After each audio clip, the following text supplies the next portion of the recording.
Hello everyone, आप सभी का आरएस ऑनलाइन कोचिंग सेंटर में स्वागत है। प्यारे बच्चों, पीछे की 2 क्लासों को आपने देखा होगा तो लगभग सारी चीज़ बहुत अच्छी तरीके से क्लियर हो गई होगी।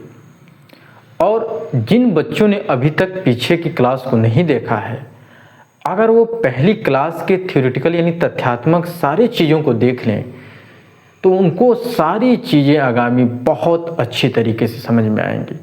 मैंने पहले भी कहा था कि ये क्लास केवल एकेडमिक क्लास नहीं है, या ये ऐसे मान के चलें कि ये केवल 6, 7, 8, 9, 10th के लिए नहीं है। जिन भी बच्चों को या जिन भी दोस्तों को अगर मैथ से डर लगता हो, मैथ समझ में ना आती हो, तो वो इसको देखें और मुझे पूरा यकीन है कि वो चीज़ें बहुत ही आपको बेहतर तरीके से समझ में आएंगी। तो प्यारे बच्चों, आप पीछे की क्लास को देखें और उसी कड़ी में हम अगले क्लास को आज प्रश्नावली 1.2 को प्रारंभ करने जा रहे हैं।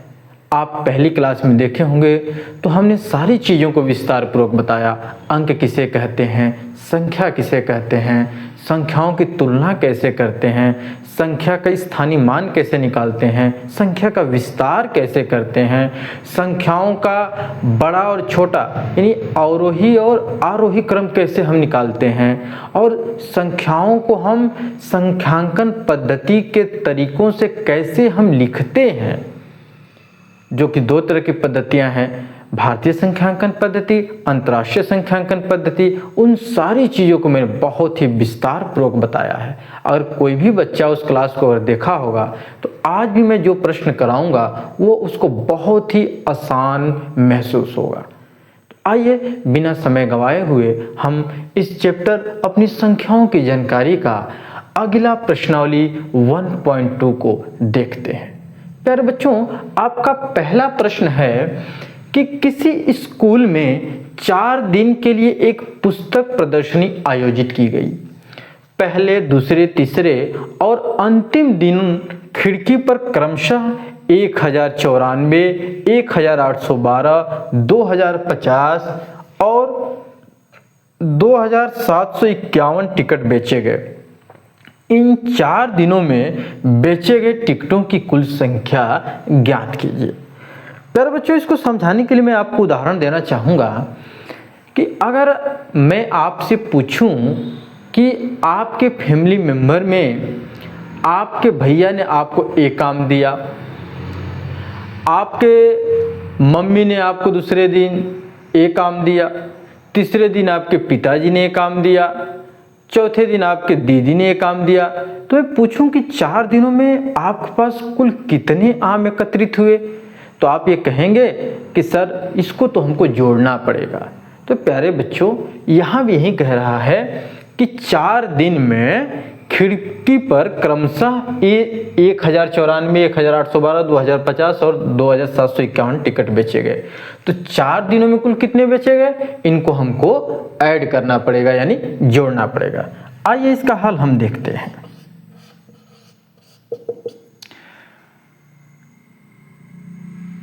चार दिनों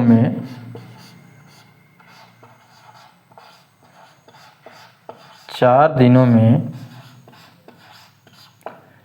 बेचे गए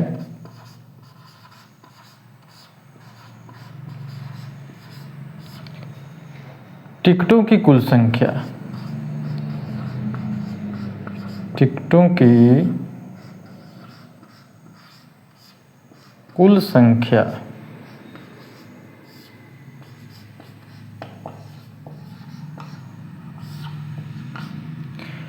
चार दिनों में बेचे गए टिकटों की कुल संख्या। पहला है 1094,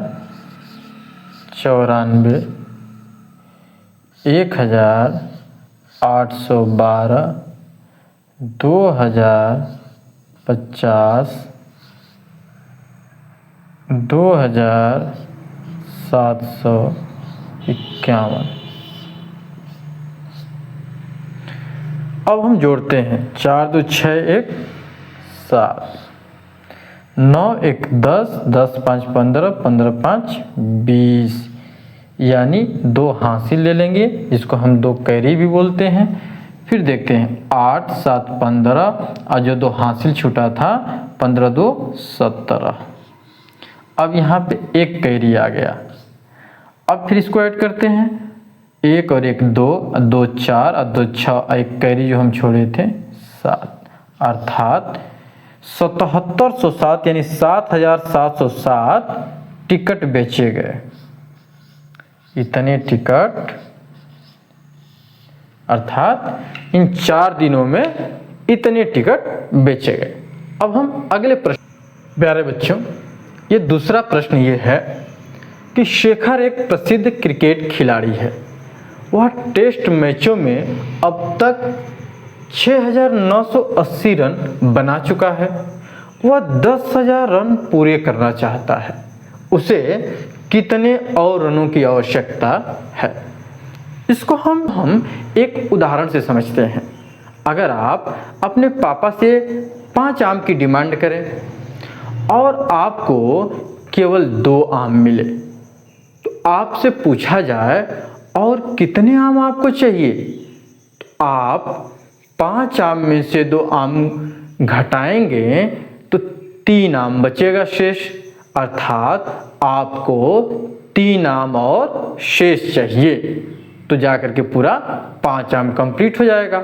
उसी प्रकार प्यारे बच्चों यहाँ भी कहा गया है कि पूरे 10,000 रन चाहिए इसको, लेकिन अब तक वो बना पाया है 6,980। अब शेष कितने रन और चाहिए, जब इसमें से हम इसको घटा देंगे तो जो शेष रन बनाने हैं या उसको चाहिए वो आ जाएगा। आइए इसका हल हम देखते हैं।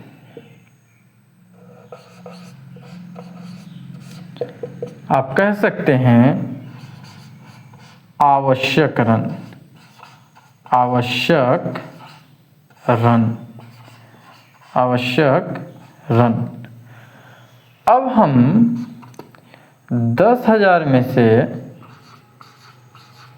हम माइनस करेंगे 6,980।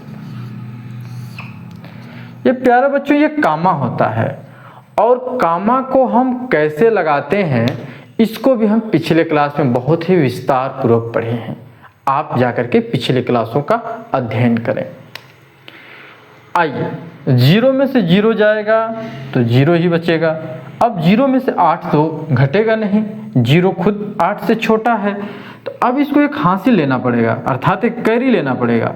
अब ये भी 0 है, इससे भी नहीं ले पाएगा, ये भी 0 है, इससे भी नहीं ले पाएगा, तो 1 से ये कैरी लेगा, तो ये हो जाएगा 10, और 10 में से 8 जा 2। तो प्यारे बच्चों अगर बीच में 0 होता है और ये लास्ट वाले से कैरी लेता है तो बीच के 0 9 हो जाता है, यानी वो अपने आप में 9 में रूपांतरित मान लिया जाता है। या एक भी 0 बचता उसको भी 9 मान लेते, या इसकी अर्थात इस 0 और इस लास्ट वाली संख्या के बीच अगर दूसरे 0 बचते हैं वो अपने आप 9 मान लिया जाता है। अब यहाँ क्या हो गया इस प्रकार 9, तो 9 में से 9 जा 0, यहाँ भी क्या हो गया 9, तो 9 में से 6 जा 3, अर्थात आपको और 3020 रन चाहिए, तो जाकर के आपके टोटल 10,000 रन पूरे हो जाएंगे। ठीक है प्यारे बच्चों।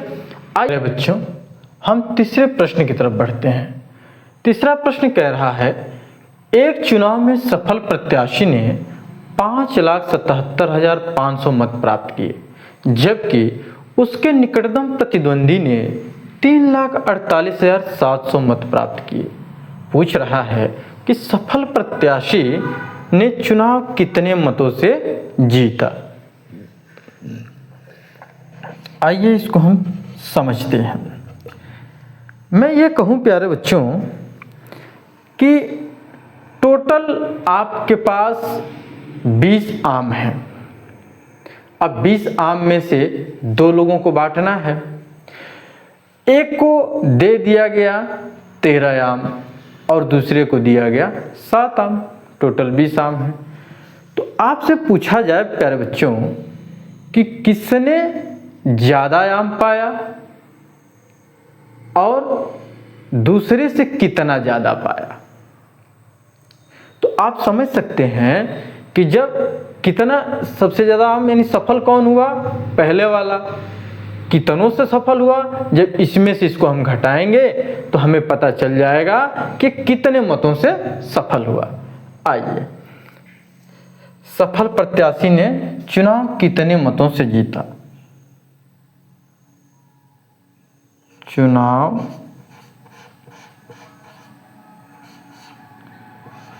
जीता गया मत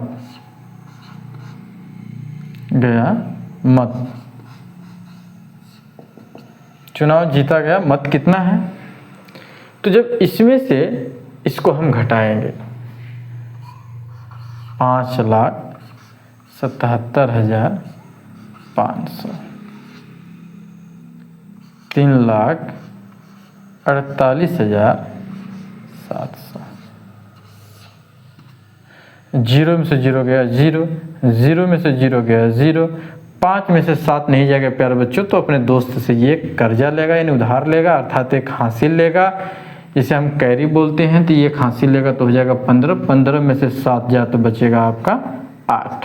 जब एक उधार दे दिया तो इसके पास बचा 6, 6 में से 8 जाएगा नहीं, इसलिए पुनः इसको एक उधार लेने की जरूरत पड़ेगी। तो 7 से एक कैरी लेगा तो ये हो जाएगा 16, 16 में से 8 जा 8।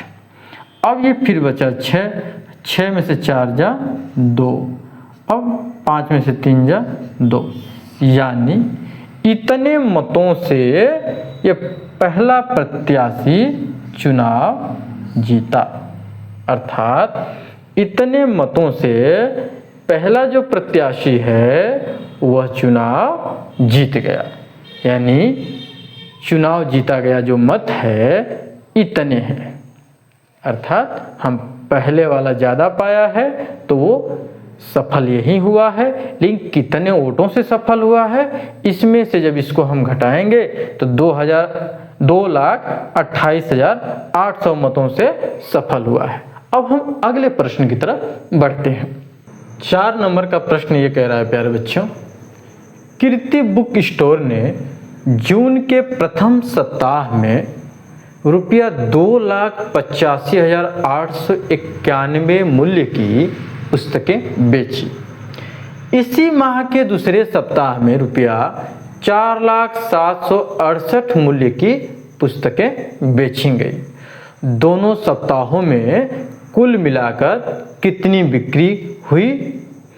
किस सप्ताह में बिक्री अधिक हुई और कितनी अधिक हुई? इसमें आपको 3 प्रश्न पूछ रहा है। पहला प्रश्न कि दोनों सप्ताहों में कुल मिलाकर के कितनी बिक्री हुई, और ये पूछ रहा है कि अगर दोनों सप्ताह में देखा जाए तो किस सप्ताह में अधिक बिक्री हुई, और अधिक हुई तो कितनी अधिक हुई। तो प्यारे बच्चों, अगर आपको मान लिया जाए कि आप पहले सप्ताह में 10 आम आपको मिला और दूसरे सप्ताह में आपको 7 आम मिला, तो ये पूछा जाए कि दोनों सप्ताहों में मिलाकर कुल कितनी आम आपको मिला, तो आप दोनों को जोड़ देंगे। और पूछा जाए कि किस सप्ताह में ज़्यादा आम मिला, तो आप कहेंगे सर पहले सप्ताह में, क्योंकि पहले सप्ताह में 10 आम मिला। अगर आप उसे पूछा जाए कि कितना अधिक मिला, तो आप पहले सप्ताह के 10 आम से आप दूसरे सप्ताह के 7 आम को घटाएंगे, तो जो 3 आम है ये आपको पहले सप्ताह में अधिक मिला। यानी दूसरे सप्ताह से आप तुलना करें तो पहले सप्ताह में आपको 3 आम अधिक मिला है। तो उसी प्रकार आइए हम इसको हल करते हैं।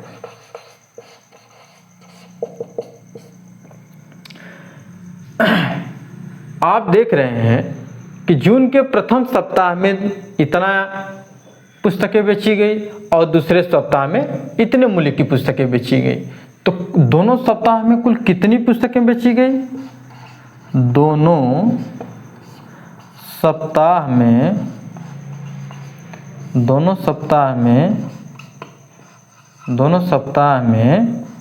कुल बेची गई पुस्तकें। अब हम दोनों को जोड़ेंगे, तो पहले में है 2,85,891 85,891 रुपये की, और दूसरे सप्ताह में है 4,07,68 रुपये की। टोटल कितने रुपए की? दोनों सप्ताहों में कुल बेची गई पुस्तकों का मूल्य। अब हम दोनों मूल्य को जोड़ देते हैं। 8 1 9, 9 6 15, एक कैरी हो गया। 8 7 15 और एक 16, यहाँ भी एक कैरी है। 5 1 6, कैरी को जोड़ेंगे तो 8 0 8 हो जाएगा, और 4 2 6। यानी आप देखें तो दोनों सप्ताहों में कुल 6,86,659 रुपये की पुस्तकें बेची गई। यानी दोनों सप्ताहों में जो आपको रेवेन्यू प्राप्त हुआ है, यानी कुल कितना मूल्य प्राप्त हुआ है, वो प्राप्त हुआ है 6,86,659 रुपया। अब कह रहा है प्यारे बच्चों कि किस सप्ताह में अधिक बिक्री हुई, तो आप देख रहे हैं कि पहले सप्ताह में 2,85,000 की बिक्री हुई और दूसरे सप्ताह में 4 लाख की, अर्थात आप कहेंगे कि दूसरे सप्ताह में अधिक बिक्री हुई। ये पहला प्रश्न। दूसरा ये हो जाएगा कि किस सप्ताह में, तो दूसरे सप्ताह में अधिक बिक्री हुई, दूसरे सप्ताह में अधिक बिक्री हुई। अब आपको कहेगा कि किस सप्ताह में बिक्री अधिक हुई, तो ये पता चल गया कि दूसरे सप्ताह में। और कितनी अधिक, तो हम दूसरे सप्ताह से पहले सप्ताह के मूल्य को घटा देंगे तो प्राप्त हो जाएगा अधिक हुई बिक्री। अधिक हुई बिक्री का मूल्य, बिक्री का मूल्य। आइए देखते हैं। आप इसको हम आगे करते हैं। 4,07,68 रुपये, और पहले सप्ताह में है 2,85,891 रुपये। आइए हम इसको माइनस करते हैं। 8 में से 1 जा 7, 6 में से 9 को हम माइनस करेंगे तो घटाएंगे तो नहीं घटेगा, तो एक कैरी लेना पड़ेगा, यानी 16, 16 में से 9 जा 7।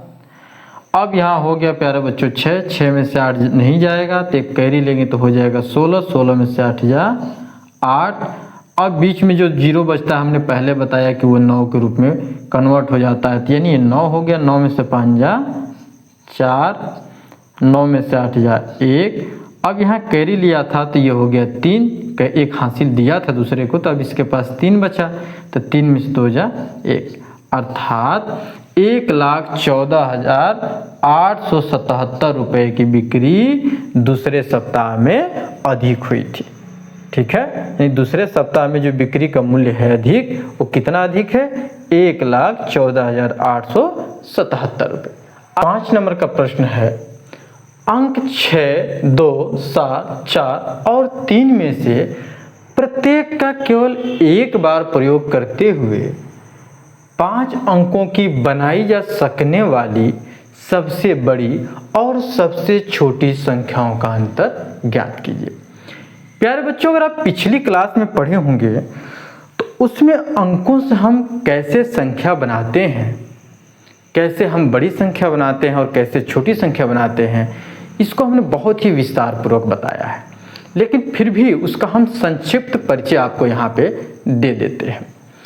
प्यारे बच्चों, आपसे ये कहा जा रहा है कि 5 अंक आपके पास हैं और प्रत्येक का केवल एक बार प्रयोग करना है। तो प्यारे बच्चों, आप 6, 2, 2, 7, 4, 3, अर्थात ये तो 6 अंक हो गया। तो कहेंगे कि नहीं, आप कहेंगे सर आपने 2 का 2 बार प्रयोग किया है, और यहाँ पे कह रहा है केवल एक बार, एक अंक का केवल एक बार प्रयोग करना है।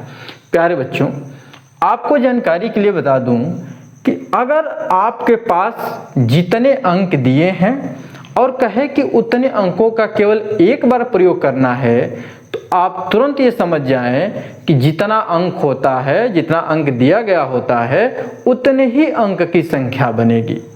जब रिपीटिशन नहीं हो रहा है, केवल एक बार प्रयोग हो रहा है, तो जितने अंक दिए रहेंगे उतने ही अंकों की संख्या बनेगी।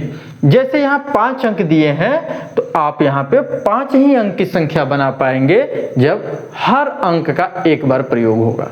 ठीक है प्यारे बच्चों। अब दूसरी बात यह है कि इनसे तो बहुत सारी संख्याएं बन जाएंगी,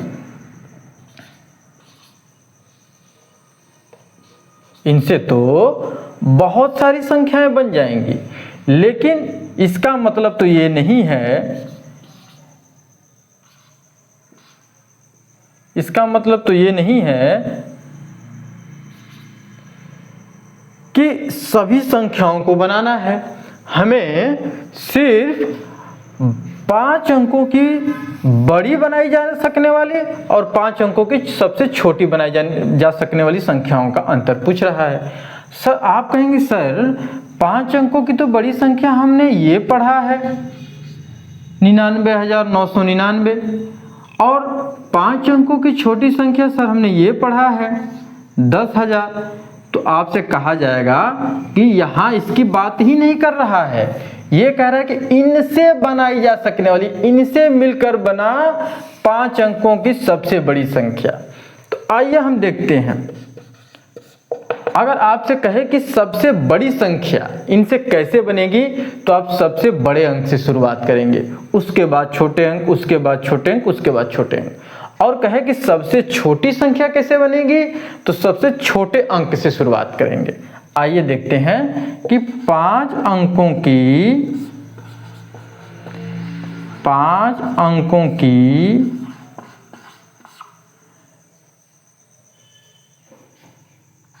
बनने वाली सबसे बड़ी संख्या, सबसे बनने वाली सबसे बड़ी संख्या, बड़ी संख्या। तो प्यारे बच्चों हमने बताया अभी कि जब सबसे बड़ी की बात करेगा तो इनसे हम सबसे बड़ा अंक लेंगे। आपके पास अंक क्या है? 6 है, 2 है, 7 है, 4 है और 3 है। अर्थात इन्हीं 5 अंकों से हमको मिलकर के 5 अंक की सबसे बड़ी संख्या और 5 अंकों की सबसे छोटी संख्या बनानी है। तो हमने बताया कि अगर 5 अंकों की सबसे बड़ी संख्या की बात करेगा तो इनमें से सबसे बड़ा अंक लेंगे, अर्थात इनमें से सबसे बड़ा अंक 7 है। इसके बाद हम इससे छोटा लेंगे तो 6 है, इसके बाद इससे छोटा लेंगे तो 4 है, इससे छोटा लेंगे तो 3 है और लास्ट में सबसे छोटा 2 है। अर्थात इनसे बनाई जा सकने वाली 5 अंकों की सबसे बड़ी संख्या 76,432, 76,432। ठीक है। अब इसी प्रकार हम कहें कि 5 अंकों की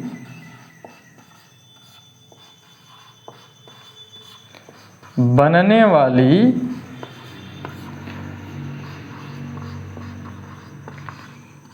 सबसे छोटी संख्या, सबसे छोटी संख्या। तो हमने कहा कि जब सबसे बड़ी की बात करेगा तो सबसे बड़े अंक से शुरुआत करेंगे, अब सबसे छोटी की बात करेगा तो सबसे छोटे अंक से शुरुआत करेंगे। तो सबसे छोटा अंक 2, अब इससे बड़ा 3, इससे बड़ा 4, इससे बड़ा 6 और सबसे बड़ा 7। अर्थात सबसे छोटी संख्या इन 5 अंकों से मिलकर क्या बनेगी? 23,467।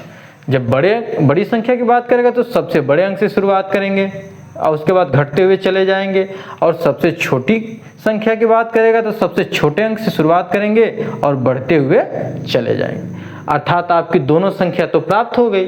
अब कह रहा है कि दोनों संख्याओं का अंतर, तो आप लिखेंगे कि दोनों संख्याओं का अंतर कैसे? बड़ी संख्या ऊपर लिखते हैं 76,432, इस कामा के बारे में भी विस्तार से बताया गया है कि भारतीय संख्यांकन पद्धति में कामा कैसे लगाते हैं। तो हम दाहिने तरफ से शुरू करते हैं 3 अंक, उसके बाद 2-2 अंक पे बाएं की तरफ लगाते हुए चले जाते हैं। पीछे के वीडियो में विस्तार से बताया गया है। चलिए छोटी संख्या को लिखिए 23,467। अब अंतर कह रहा है तो हम घटा देंगे, अंतर कह रहा है तो हम घटा देंगे। अब प्यारे बच्चों 2 में से 7 तो घटेगा नहीं, इससे एक हासिल लेंगे, उधार लेंगे यानी कैरी लेंगे तो हो जाएगा 12। 12 में से 7 जा 5। अब ये हो गया 2, 2 में से 6 नहीं जाएगा, ये भी एक कैरी लेगा, उधार लेगा तो 12। 12 में से 6 जा 6। अब ये हो जाएगा 3, तो 3 में से भी 4 नहीं जाएगा, एक फिर कैरी लेगा 13। 13 में से 4 जा 9। अब यहाँ बचा 5, तो 5 में से 3 जा 2 और 7 में से 2 जा 5। अर्थात आपके पास इन संख्याओं का अंतर कितना निकला? 52,965। ठीक है प्यारे बच्चों, आपको उम्मीद है समझ में आया होगा। ठीक प्यारे बच्चों, आपका 6 नंबर का प्रश्न ये कह रहा है कि एक मशीन औसतन एक दिन में 2,825 पेंच बनाती है, तो जनवरी 2006 में उस मशीन ने कुल कितने पेंच बनाए होंगे? प्यारे बच्चों, आपसे कहा जाए कि आप एक दिन में 2 रोटी खाते हैं, आप 4 दिन में कितने रोटी खाएंगे? आप कहेंगे सर 4 में हम 2 का गुणा कर देंगे तो जो रोटी आएगा वो हम 4 दिनों में खा सकते हैं, यानी 4 दूनी 8, सर 8 रोटी हम 4 दिनों में खा पाएंगे। अर्थात यहाँ पे आपको एक दिन में 2 रोटी बता करके 4 दिन में टोटल रोटी की संख्या पूछ रहा है। तो कहेंगे सर यहाँ तो एक दिन में इतना पेंच मशीन बनाती है ये तो पता है, लेकिन जनवरी 2006 में तो सर कैसे हम जानेंगे कि कितने दिनों में और पूछ रहा है, यानी कितने दिन की बात पूछ रहा है? एक दिन का तो दिया है, लेकिन कितने दिन में बनाएगी ये हमको नहीं दिया है। तो प्यारे बच्चों, आप क्लास 6 में आ गए हैं, इसके पहले आप पीछे की क्लासों में पढ़े होंगे। जो महीने होते हैं, महीनों में हर एक महीने में एक संख्या निर्धारित होती है। जैसे जनवरी में 31 का, फरवरी 28 या 29 का हो सकता है साधारण या लीप वर्ष के अनुसार, फिर मार्च आपका 31 का। आप इसी प्रकार से देखते हुए चले जाएंगे। तो आप यहाँ पे देखेंगे कि जनवरी जब 2006 की बात कर रहा है, तो जनवरी चाहे लीप वर्ष हो या साधारण वर्ष, ये हमेशा क्या होती है? 31 दिन होते हैं। कितना होते हैं? 31 दिन। जनवरी महीना में हमेशा 31 दिन होते हैं। तो प्यारे बच्चों, अब तो क्लियर हो गया कि जब एक दिन में मशीन इतना पेंच बनाती है तो 31 दिनों में कितना पेंच बनाएगी, क्योंकि जनवरी 2006 की बात कर रहा है। तो जनवरी 2006 में टोटल दिन कितना होगा? 31। तो केवल 2006 नहीं, जनवरी किसी भी साल की बात करेंगे तो हमेशा 31 ही देगा, चाहे वो लीप वर्ष हो या ना हो। तो जनवरी हमेशा 31 दिन की होती है। अब इस आधार पर हम निकाल सकते हैं कि जनवरी 2006 में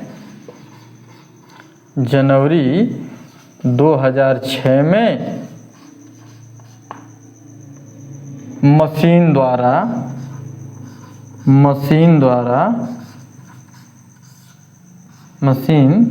द्वारा कुल बनी पेंचों की संख्या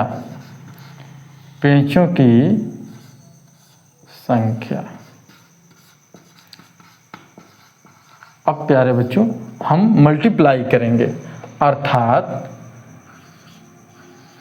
2825 में हम मल्टीप्लाई कितने का करेंगे?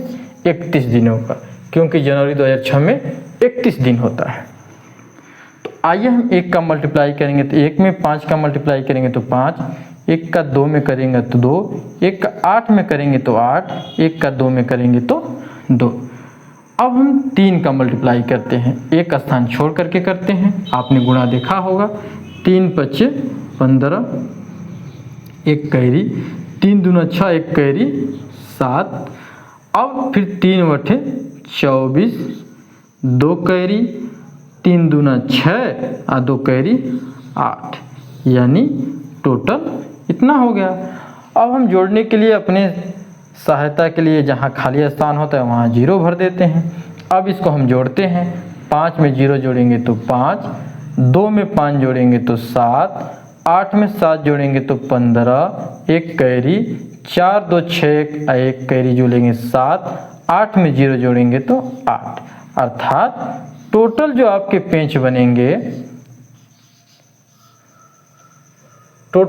पेंच बनेंगे जनवरी 2006 में वो 87,575 पेंच बनेंगे।